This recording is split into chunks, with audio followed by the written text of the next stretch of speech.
How you going there, guys? Today we're going to be covering our TMax 3000 battery box. Super handy if you need a battery source. So we're going to be putting it in a canopy in the ute here. Pretty handy for second battery source in the rear of the car, the canopy of the a ute. You can even use it for marine, Caravan, etc. Now it's been designed so everything you need is in the box and all the parts are matched. Because when you go to actually look at a second off-grid power system, sometimes it's a bit confusing with all the different bits you have to choose to make sure they also actually match up together and draw too much and you put the battery into limp mode or something. So we've put it all into one and matched all the components, and they're all high quality components. And the other thing you got is when you buy the individual components, it can actually add up when you go to the install costs. Because what you got to do is obviously someone's going to put those all in and run and actually do the install for you. Whereabouts with the box here, there's only limited install things you have to do, and it's fairly straightforward. What we have in here, we've got 3000 amp hours of lithium. We've got a 3000 watt rated inverter, 6000 watt peak, the DC charger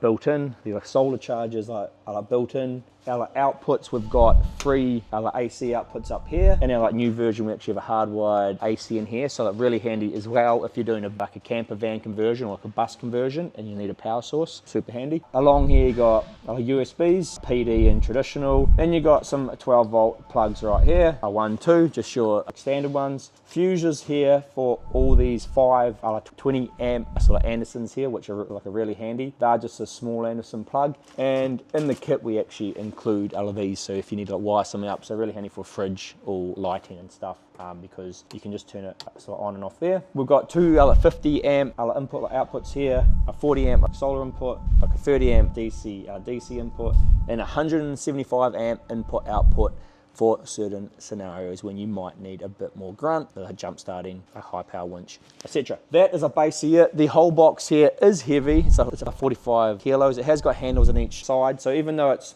a battery box, it's kind of portable, it's heavy to lift. I can lift it okay. Bit of a struggle getting it up into this canopy here, but not too bad. More at the level where if you do change your car, you can actually move it out, or if you don't want it to be carrying it around your car the whole time because you only want to chuck it in when you go camping or away, you can take it out. Great system. Even at the end of the day, it's grunty enough to run a whole caravan. So you could just put an RV extension cable from here into your 240 on your caravan, and the RVD is just a trip system. That's what you should be using because there's no common earth, and that'll power your whole caravan, your AC, etc.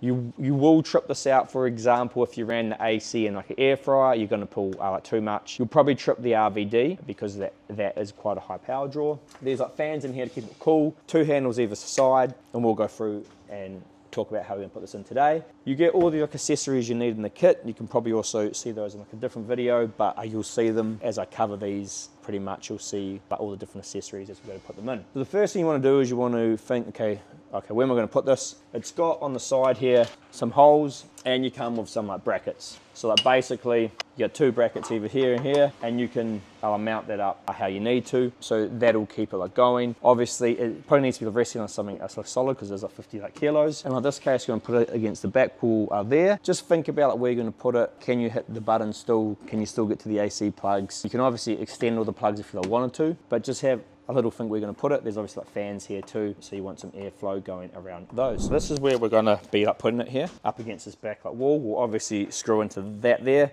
Below here there is a piece of steel for the false floor here, so that's all going to be pretty strong. And then at the other end there, we're just going to have to put we'll probably just put a piece of timber coming up off it in the back. But whatever you don't need, it needs a firm, solid mounting point to actually mount it onto. And then you can see here, I can still easily get to my buttons. I can get to these. That is actually fine. I can get to my inputs down here and my switches. And we got airflow for the fan down the other end. So that is a fairly good place to put it. You can mount this however you want. You can mount it on its back, on its side. It doesn't matter because it's all okay how it goes in there.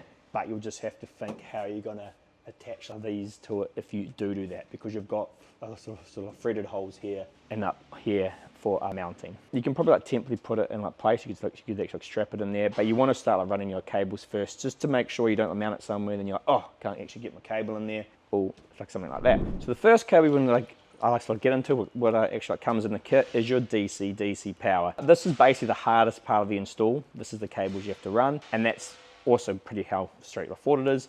We've got 3 like wires on here, actually like a negative from the battery, a positive from the other battery, and a blue accessory on, which just tells it when the cars are running, because if you have a smart alternator, they're slightly different how they work, and you need to make sure the DC charge it in here is working okay. We've got this triple Anderson, which plugs into our DC input over there, fairly straightforward.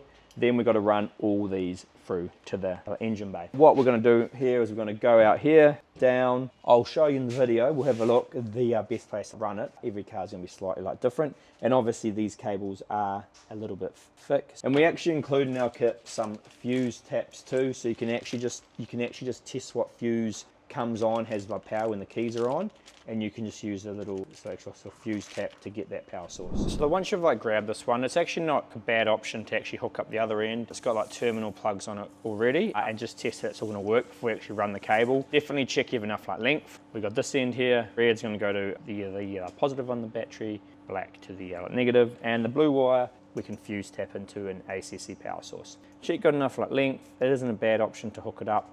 Plug it into the battery box.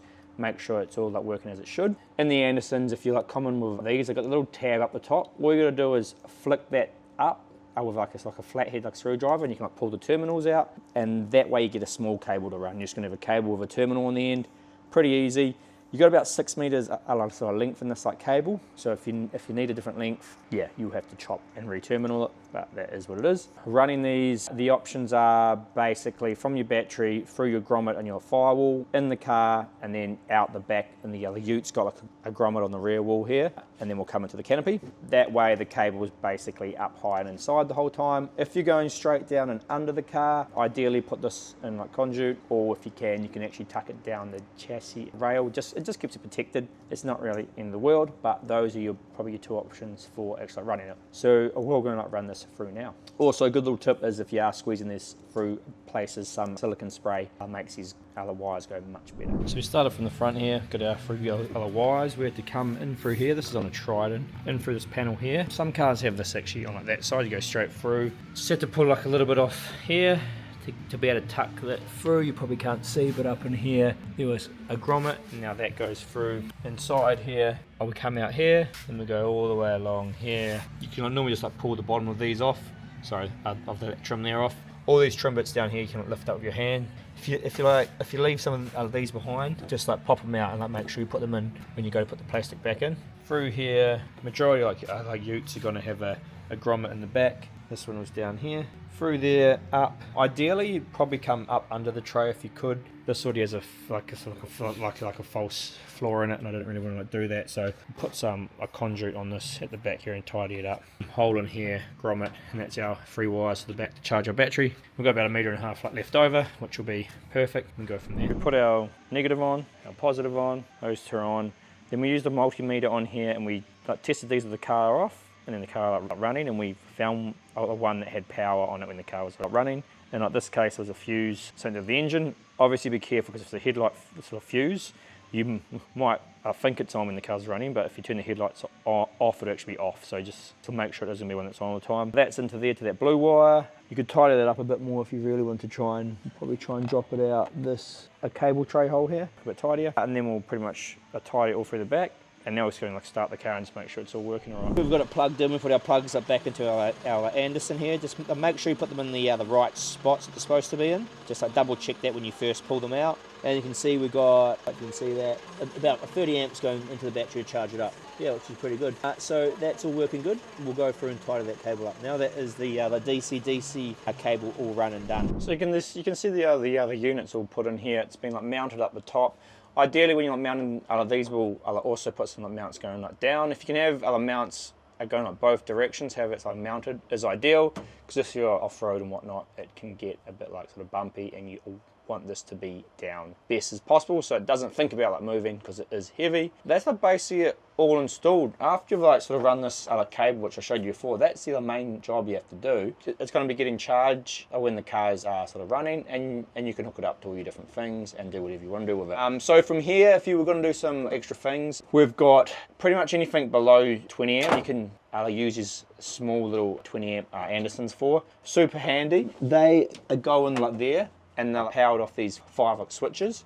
So you got sort of 5 of those. So and really handy for like fridge power, even though it could come with a big one like this, a big like 50 amp one. You can actually change it to they actually call it sort of like a 40 amp one, but you could change it to like these plugs. These come in the kit. You could have your fridge on here, so we've got like a Starlink hooked onto here. You could have this running off to like a switch panel, and you can have a bit of stuff going on. It gives you a good 12 volt power source, and it's all on these switches here, and they're all fused with a 20 amp fuses up here that are very easy to change out. And then obviously you got your big 175 input output in here.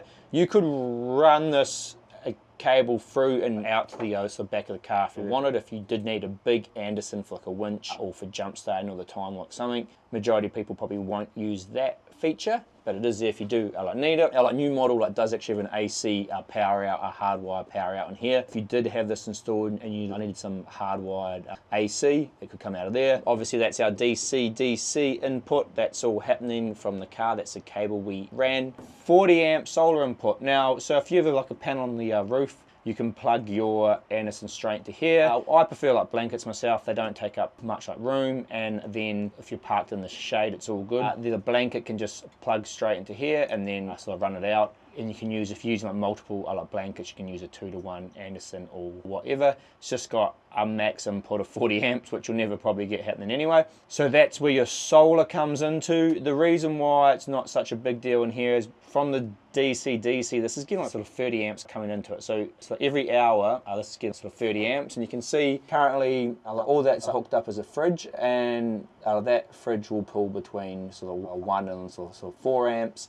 If you probably average it out, I'd probably say it pulls like 2 amps to give you an idea. So having 300 amp hours in here, super handy. You can see what's going on.